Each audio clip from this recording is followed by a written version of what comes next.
Jangan ragu atau sangsi berjalan di jalan Tuhan.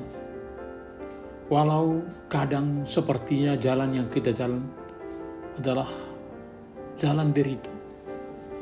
Dia Maha Kudus. Dia Maha Mengetahui. Semuanya yang terjadi ada di dalam kendalinya.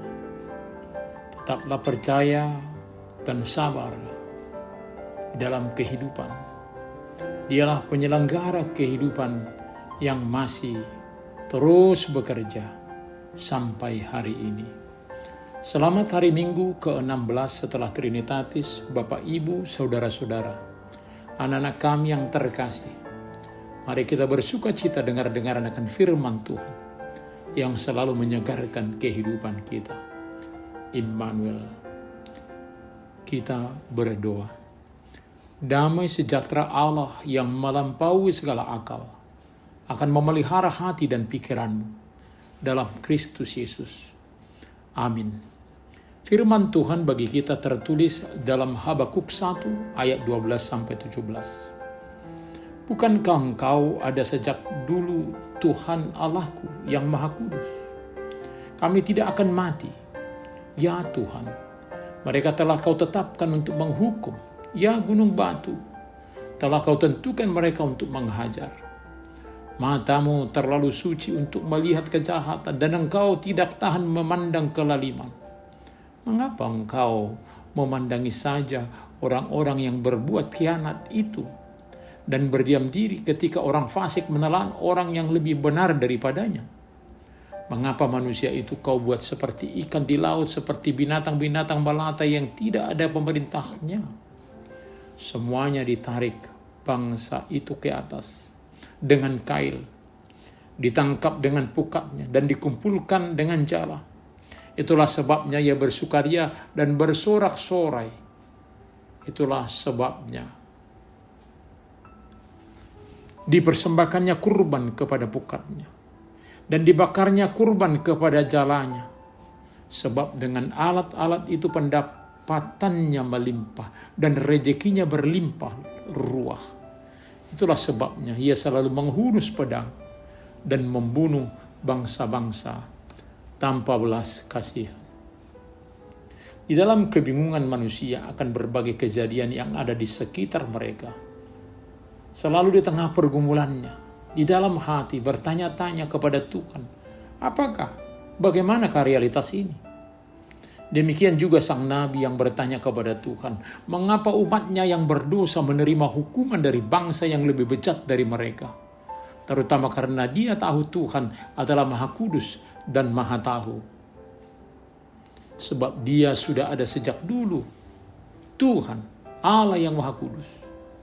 Memang bangsanya tidak akan mati sebab dia tahu Tuhan penuh belas kasihan. Bangsa Babel, mereka ditetapkan untuk menghukum. Ya gunung batu, telah kau tentukan mereka untuk menghajar. Namun pergumulan sang nabi dinyatakan lagi, matamu terlalu suci untuk melihat kejahatan, dan engkau tidak tahan memandang kelaliman. Mengapa engkau memandangi saja orang-orang yang berbuat khianat itu, dan berdiam diri ketika orang fasik menelan orang yang lebih benar daripadanya? Seperti pertanyaan hati kita, sebagian orang, bila mana kejahatan seperti menang di sekitar mereka. Mengapa orang jahat semakin sukses dalam hidup mereka, yang terkadang malah membuat mereka sombong dengan keberadaannya? Malah bangsa Babel sudah memperlakukan manusia itu seperti ikan di laut, seperti binatang-binatang melata yang tidak ada pemerintahannya. Semuanya ditarik bangsa itu ke atas dengan kail, ditangkap dengan pukatnya, dan dikumpulkan dengan jala. Lalu mereka bersukaria dan bersorak-sorai. Bangsa Babel bersukacita seperti nelayan yang menangkap ikan dengan kail dan pukat terhadap bangsa-bangsa lain. Dan anehnya mereka mempersembahkan kurban kepada pukatnya dan dibakarnya kurban kepada jalanya. Sebab dengan alat-alat itu pendapatannya melimpah dan rezekinya berlimpah ruah. Begitulah orang-orang yang kejam, memuliakan peralatan mereka seperti ilah. Dan dengan kenyataan itu mereka juga selalu menghunus pedangnya dan membunuh bangsa-bangsa tanpa belas kasihan. Melihat realitas hidup ini, Habakuk datang kepada Tuhan. dalam ketidakmengertiannya. Dia bertanya-tanya, datang untuk belajar kepada Tuhan, namun tetap mempercayakan segala yang terjadi dalam sejarah keselamatan kepada Dia. Ternyata bangsa Babil yang juga berada dalam kedaulatan Tuhan dipakai untuk menyadarkan, mengembalikan umatnya kepada Tuhan. Pembuangan menjadi tempat belajar, terbuang namun semakin mengerti bahwa Dia sang penyelenggara kehidupan yang patut untuk diikuti. Biarlah segala apapun yang kita alami justru akan menjadi mencerdaskan kita secara rohani, serta semakin dewasa menerima berbagai keadaan, baik pahit maupun manis, di dalam kebersamaan dengan Tuhan. Lihatlah segala perbuatan Allah dengan iman, semuanya itu adalah untuk kebaikan umat-Nya. Amin, kita berdoa. Terima kasih Bapa untuk firman-Mu bagi kami. Ketika kami lelah dalam perjalanan hidup kami, biarlah kami boleh Engkau beri iman yang teguh, sehingga boleh tabah dalam keberadaan kami. Keadaan sekitar kami tidak akan melemahkan diri kami untuk tetap setia mengikut Engkau. Terima kasih Tuhan. Berikan kami pengertian di dalam segala pergumulan kami. Hanya di dalam nama Tuhan Yesus kami berdoa. Amin.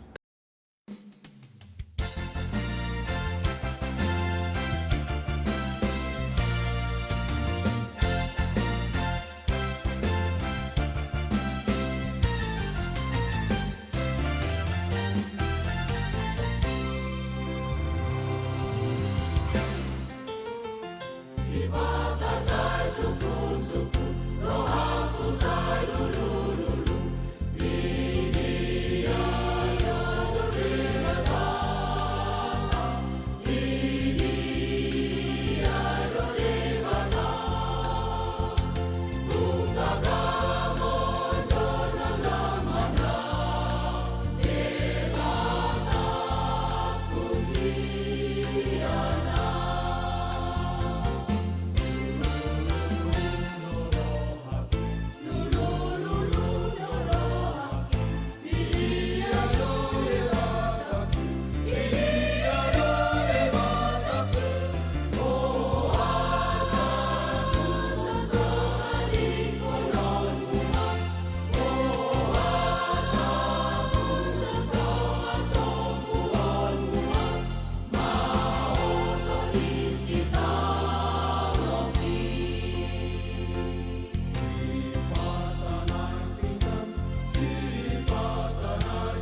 Terimalah berkat Tuhan. Tuhan memberkati engkau dan melindungi engkau. Tuhan menyinari wajahnya kepada engkau dan memberi engkau kasih karunia. Tuhan menghadapkan wajahnya kepadamu dan memberi engkau damai sejahtera. Amin.